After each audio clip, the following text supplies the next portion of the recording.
everyone. My name's Claire, live in Cheshire, and welcome to my studio.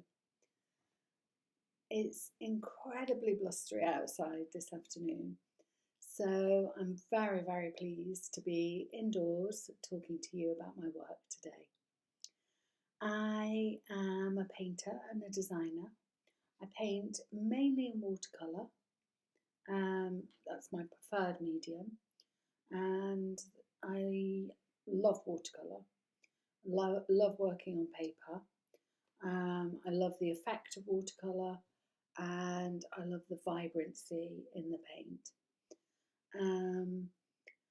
My subject matter is mainly flowers, and more it's been my own garden in the last few years.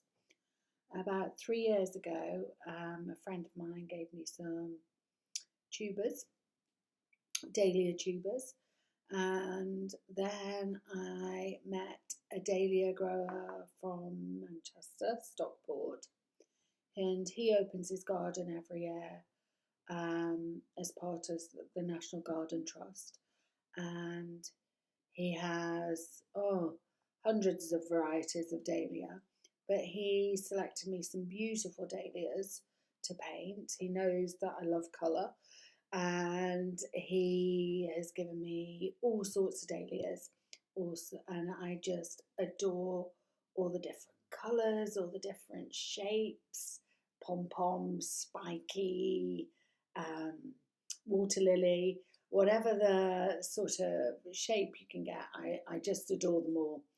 And the vibrancy of colour in the dahlias, I absolutely love that. So more and more I've painted my own garden. So I actually am so delighted to speak to you today, because my garden gives me so much inspiration and is so important to me. And I think that Horatio's garden is such a brilliant charity, and that you have your own gardens to enjoy, I think it's just wonderful. So I'd like to share with you today how I paint and do a little demonstration for you, and hopefully give you some top tips. You never know, you might learn something from me. And yeah, so that's that. So I'm going to start by showing you just a few different things that I do in my own work and my own working practice. So one of the things that I do is I make colour charts. And I make colour charts, usually paint from life. So, and there is a reason for this. And the reason is that when I look at a flower in life, it doesn't always translate in a photograph. So you might not always get the range or the depth of colour from a photograph that I can observe when I look at the flower. So yeah, I often make these colour charts. I'm going to bring it close so you can see. This one was made from a dahlia called crème de cassis.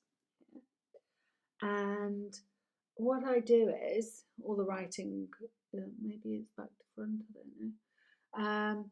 All the writing is just telling me what I've mixed in my palette to make these specific colours. So I will just sit for, I don't know, an hour or so, mix all these colours up, and that helps me when I go to paint an actual flower then. So in the background this way, you can see, say, these dahlias up here. See this pink one here? So because I've already made the colour chart, I'll already have all the colours mixed up on my palette. See if I can show you a palette, excuse me. So I may be doing all pinks. I do have lots of palettes. And the reason I have these palettes like this, I suppose, is so that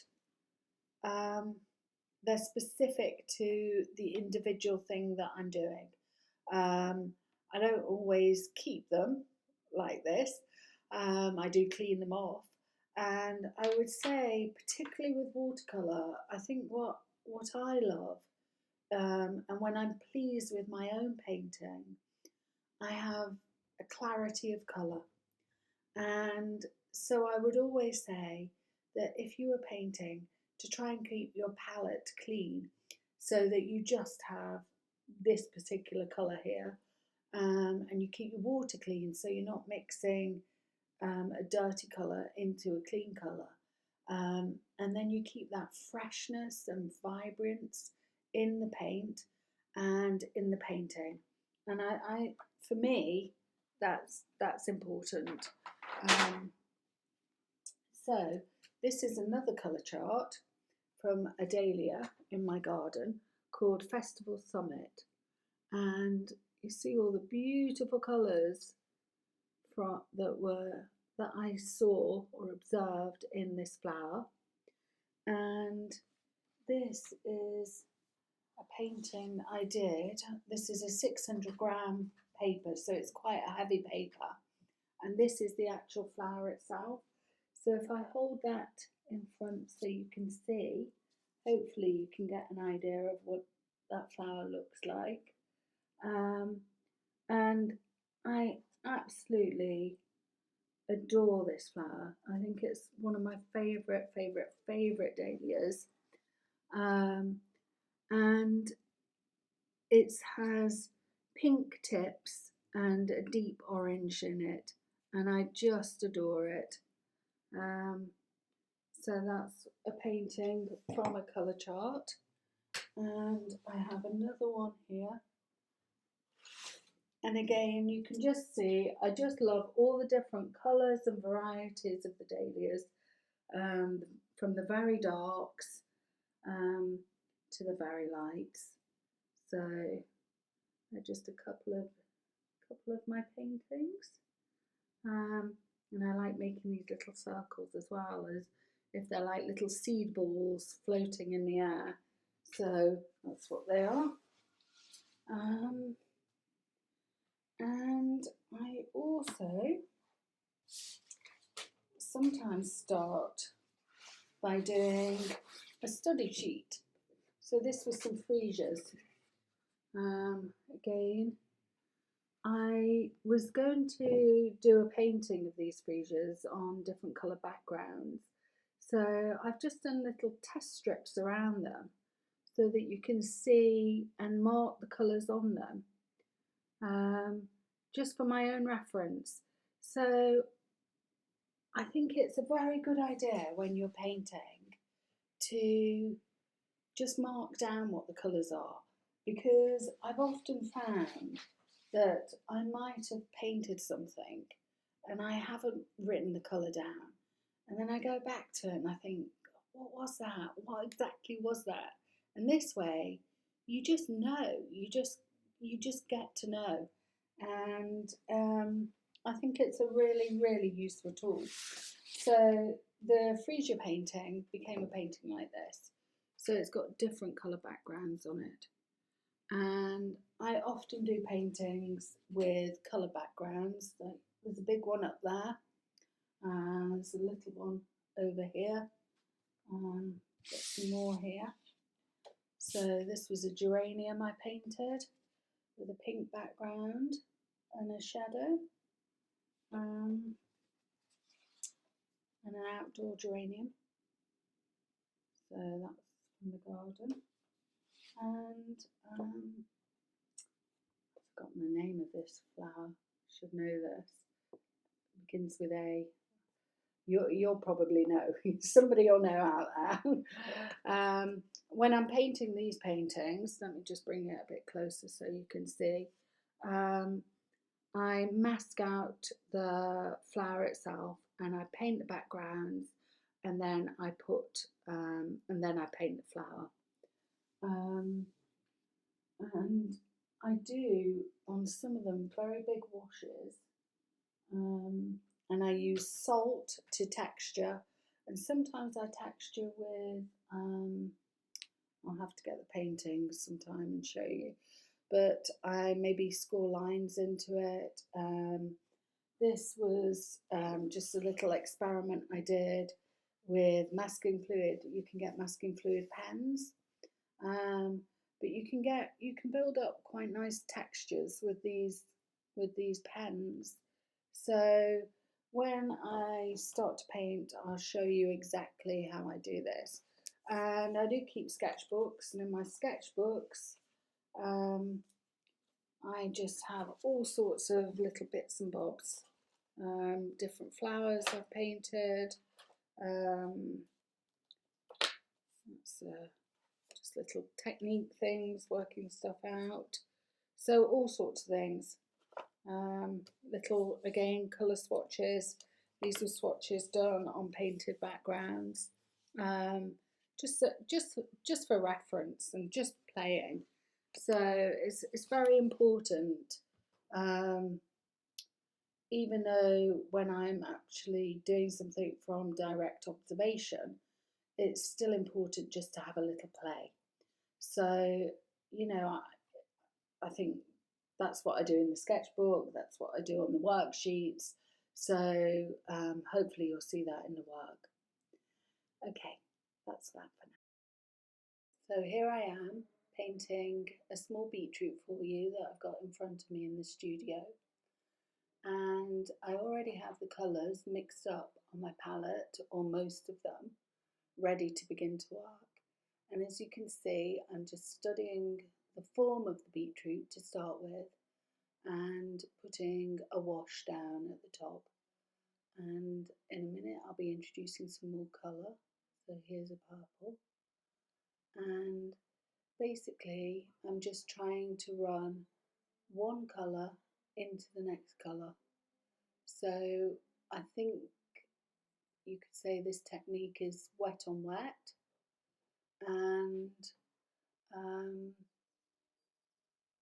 just adding little tiny touches of colour.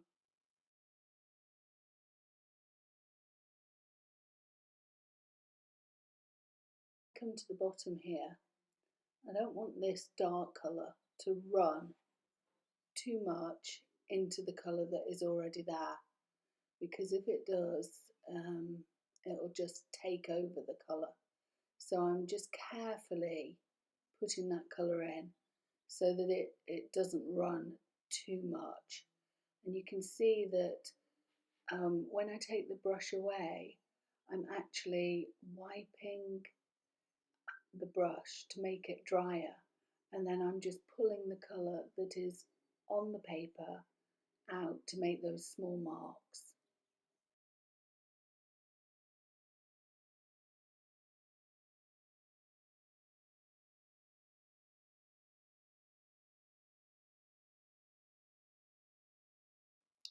The brush I'm using is a Quill Brush, and it's actually one of my favourite brushes to use. And the size of it is called 10.0, and it's an Icon branded brush. I think it's called Quill Icon. But the lovely thing about this brush is that it's got quite a large area that you can do those lovely washes with, and then you can just use the tip, as I'm doing now in this demonstration, to do finer work. It's very, very adaptable brush.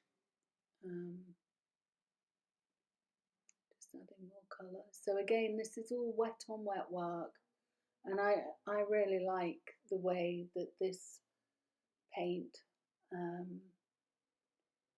just blends into each other. It gives that nice effect. I'm adding a tiny bit of colour at the edge here, and I'm just trying to be very careful that it doesn't again just blend in too much. Again, I've wiped my brush so it's nice and dry, just to blend that ever so slightly.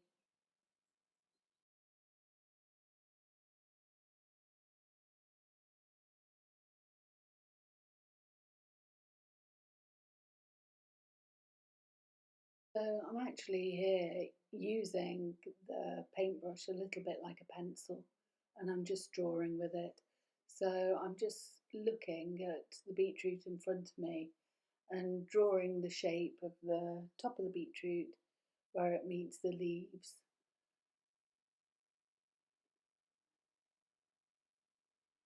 And adding a bit of that colour to the bottom as well.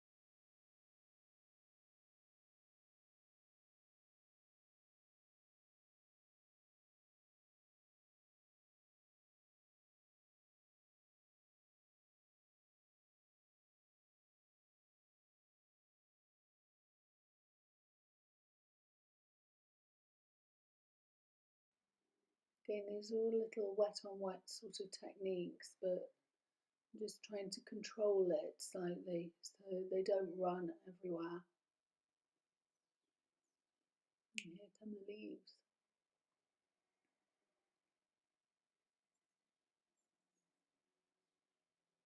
You could see there that I was using the flatness of the brush and just adding extra colour into the tip. Okay, use the shape of the brush so you can see how the brush can go from a very thick line to a very thin line. Now I'm adding some of the dark to the stems so that you can see the definition of the stem. So I'm working from light to dark and trying always to keep the freshness of the colour while I paint.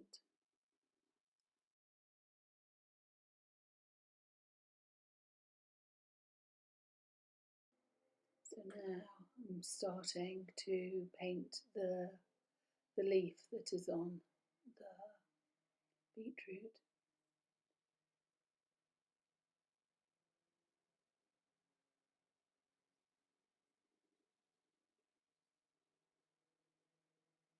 And again, just using the brush to draw and give a little more definition.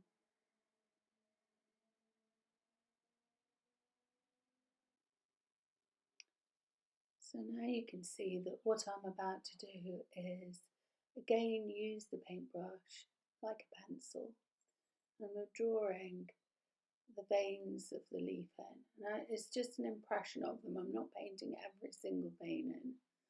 I just want to give that effect of the leaf.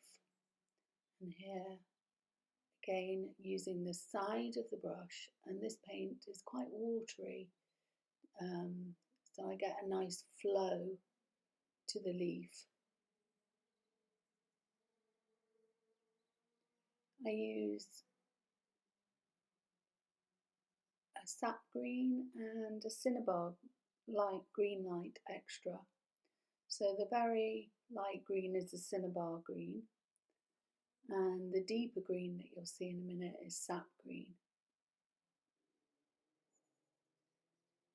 And just getting the shape of the leaf, letting it run into each other. It's very handy to have a piece of kitchen roll with you. I always have kitchen roll with me when I'm painting watercolour. I wipe my paintbrush on it, and I wipe water away or paint away from my painting while I work as well. That's it. My final beetroot sketch. And I hope you enjoyed watching me paint. And that was a little colour reference I had for it. Bye for now.